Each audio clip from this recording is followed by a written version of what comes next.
il y a ce qu'on appelle les égos. Les politiciens congolais sont en train de marcher maintenant dans le monde des égos. Oui, Martin Fayulu, vous allez dire, n'était rien. Comme disait quelqu'un. J'ai parlé à des gens à Lubumbashi, j'ai parlé à des gens à Kinshasa et dans beaucoup de coins du Congo, mes chers amis. Il y a ce qu'on appelle de la mauvaise information, des mensonges qui sont en train de circuler. Si Moïse Katumbi veut rentrer, qu'il rentre au Congo. Il est congolais. Hein, malgré tout ce qu'on a dit, blablabla, moi j'ai toujours dit, Moïse Katumbi c'est un Congolais. Je ne sais pas ceux qui l'ont connu donc, il y a quelques années, parce qu'il y a la politique, il s'est tellement exposé sur le plan national. Non. Nous, on a connu Moïse Katumbi. Quand il n'était même pas gouverneur, quand il n'avait même pas des affaires propres à lui, quand il dépendait totalement de Katebe Gatoto.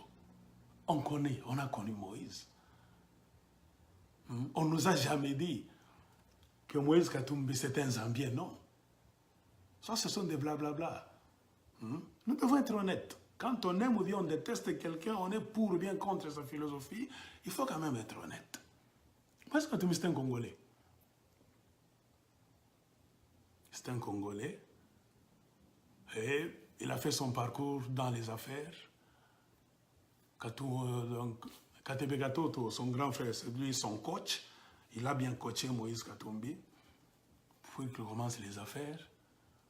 Il a progressé jusqu'à ce qu'ils ont quitté le Congo pour aller en exil. C'est au début des années 90. Moïse Katumbi et Katebe Gatoto, s'ils sont parvenus à fuir le Congo, ils n'ont pas fui Laurent Désiré Kabila. Non, ça c'est faux. Ils ont fui, c'était le temps de Mobutu Sese Seko. Quand il y avait le conflit Katangé-Kassaïen. C'est pour cela que j'ai dit, beaucoup de Congolais, nous intervenons parfois dans des histoires politiques là-bas. Nous tous, nous sommes devenus des analystes, des journalistes, parfois pour mentir. Pourquoi je suis en train de vous dire ceci? Parce qu'il y a une personne qui marche avec Moïse, qui est dans le même club avec Moïse Katumbi. Je pense que la personne en question a contribué beaucoup à plonger Moïse Katumbi dans des erreurs. Et la personne, c'est qui? C'est Kyungu Wakumanza. Kyungu Wakumanza. Kyungu Wakumanza, il faut le connaître. Moi, j'ai toujours fait des vidéos et j'ai toujours dit, et je me reprends encore, moi, je n'ai jamais eu confiance dans Kyungu Wakumanza. Je le connais très bien. Kyungu Wakumanza, c'est un vrai démagogue, un populiste, un homme de slogans, un sloganiste. Lui, c'est les slogans là-bas, des paroles, tout ça, pour chercher sa part. C'est-à-dire, quand on va lui donner sa part, c'est fini. Il va se mettre dans un coin pour se réjouir. Kyungu n'a pas l'esprit là d'un leader qui pense trop loin. C'est-à-dire, j'ai commencé par ce niveau, il faut aller en haut et monter plus haut encore. Non. Lui, c'est quand il a besoin d'argent. Il fait trop de bruit, des discours. Et Joseph Kabila le savait en venant. Et Joseph Kabila jonglait avec lui convenablement. Et ce sont des gens comme des Kyungu qui ont une sorte d'ascendance sur Moïse Katumbi.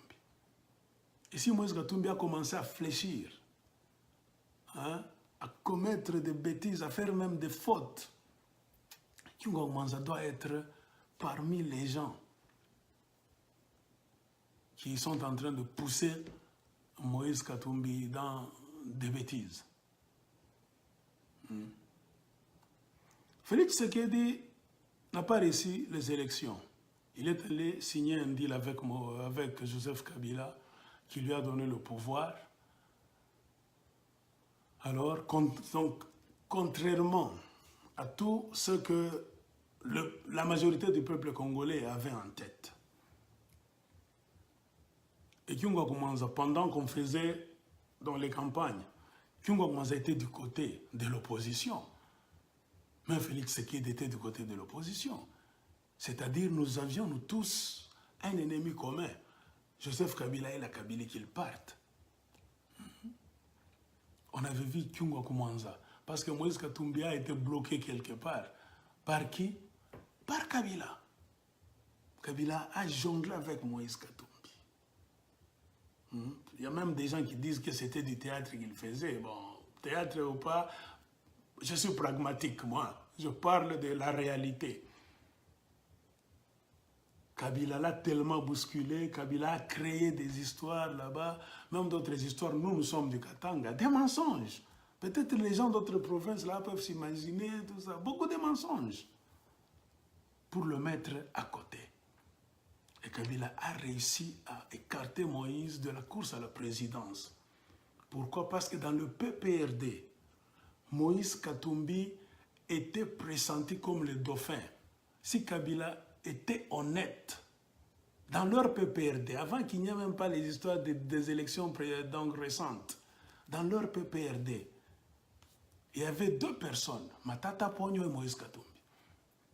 Donc si Kabila était un homme d'État, un homme honnête, au finish, il allait dire non, moi je ne veux plus de tracasseries, tripatuer la Constitution, donc faisons ce qu'on appelle conclave de chaque parti politique. Si le président veut partir, une année avant, même 2 ans, vous faites votre conclave et le président doit présenter son dauphin. On fait ça avant. Donc parmi les dauphins du PPRD, il devait y avoir 2 grandes têtes, Moïse Katumbi et Matata Ponyo. Et Moïse Katumbi était devenu très célèbre, plus célèbre que Matata Ponyo d'ailleurs. Et Moïse Katumbi devait passer comme président de la République. Dans beaucoup de provinces, les gens étaient prêts à voter pour Moïse Katumbi. Si les choses s'étaient passées très bien en ce temps-là. Et Kabila a regardé comme ça.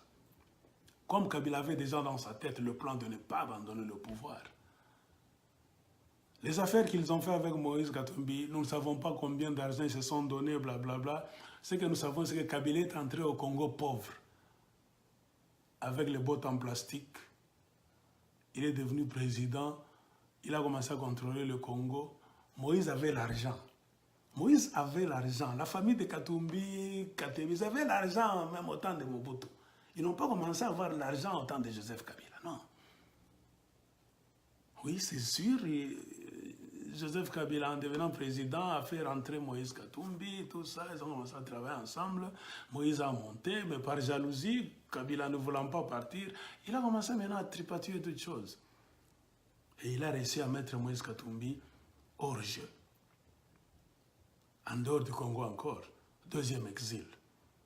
Pourquoi? C'est ici où je vais vous informer.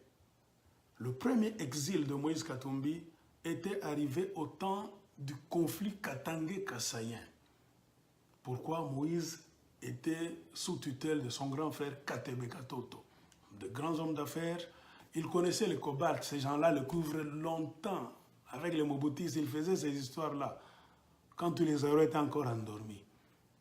Ils avaient beaucoup d'argent et Kyungo Koumanza n'était rien. Kyungo Koumanza n'était rien là-bas, un pauvre qui faisait aussi parfois le business là-bas, des bitoyos, le poisson salé là-bas, tout ça.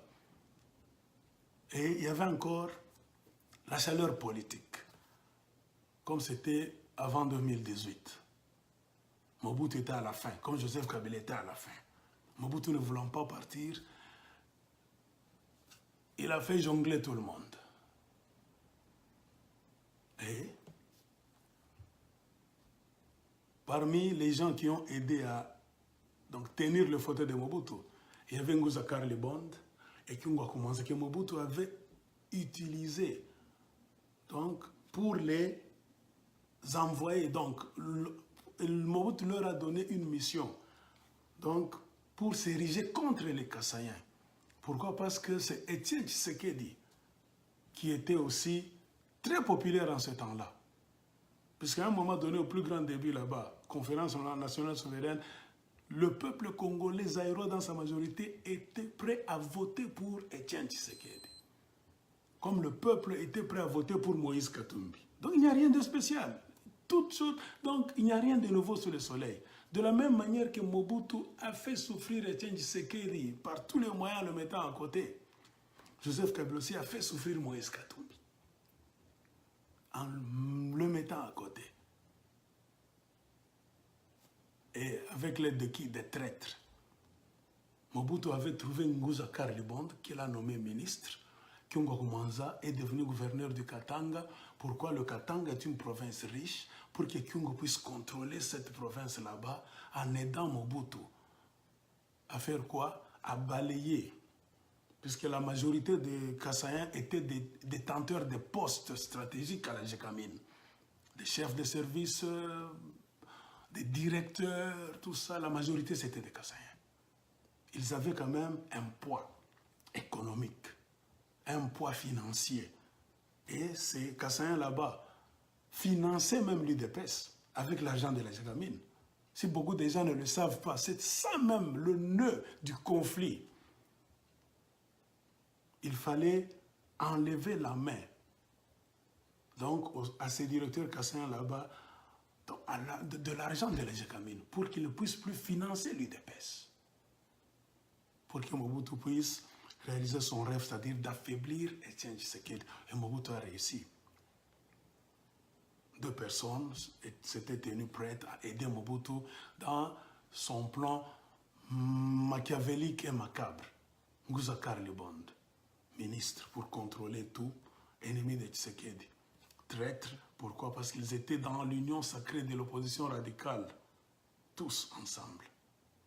Comme Félix Tshisekedi était avec les Moïse Katumbi, dans leurs histoires qu'ils sont allés faire à Genève, tout ça. Il n'y a rien de... Kabila, c'est pourquoi je ne sais pas si vous avez remarqué, Kabila travaille avec des mobutistes qui savent jongler. Des gens très intelligents, mais qui utilisent leur intelligence pour le mal. De la même manière que Mobutu a eu raison d'Etienne Tshisekedi, c'est de la même manière que Joseph Kabila a eu raison de Moïse Katumbi. Au temps de Mobutu, Kyungwa Kumanza, avant qu'il ne devienne gouverneur, il était contre Katebe Katoto. Pourquoi? Katebe Katoto était riche, Kyungu lui était pauvre. Ils s'étaient rencontrés quelque temps à l'hôtel Karavi. Dans leur discussion là-bas, j'ai déjà dit ça dans une vidéo passée, checkez dans mes vidéos, vous allez voir. Kyungu et Katebe Katoto ne s'entendaient pas. Kyungu promettait même à Katebe Katoto que des gens comme vous, si j'avais vraiment un titre dans cette province du Katanga, tu seras parmi les premiers que je vais faire fuir. Katebe a rigolé. À l'hôtel Karavi, demandez aux gens qui étaient là, qui vont vous dire. Katebe a rigolé, Kyungu, il ne faut pas rêver. Katebe ne savait pas que Kyungu déjà, avec Nguza Karlibond, était dans des pourparlers secrets avec Mobutu. Katebe était surpris de voir que la petite personne qu'il négligeait là-bas, Kyungu, est devenue gouverneur et Nguza Karlibond, Premier ministre. Ça dit fini les affaires de Katebe Katoto, de cuivre et cobalt. Katebe devait plier bagages et quitter le Congo, aller en exil, fuir. À sa suite, son petit frère, qui n'était pas encore très responsable dans les affaires, Moïse Katumbi, c'est dans cet état des choses qu'ils ont fui le Congo. Ils ont fait le tour du monde, ils ont des domaines dans beaucoup de pays, jusqu'à ce que Moïse Katumbi, maintenant, était devenu responsable de ces affaires. Il s'est installé en Zambie.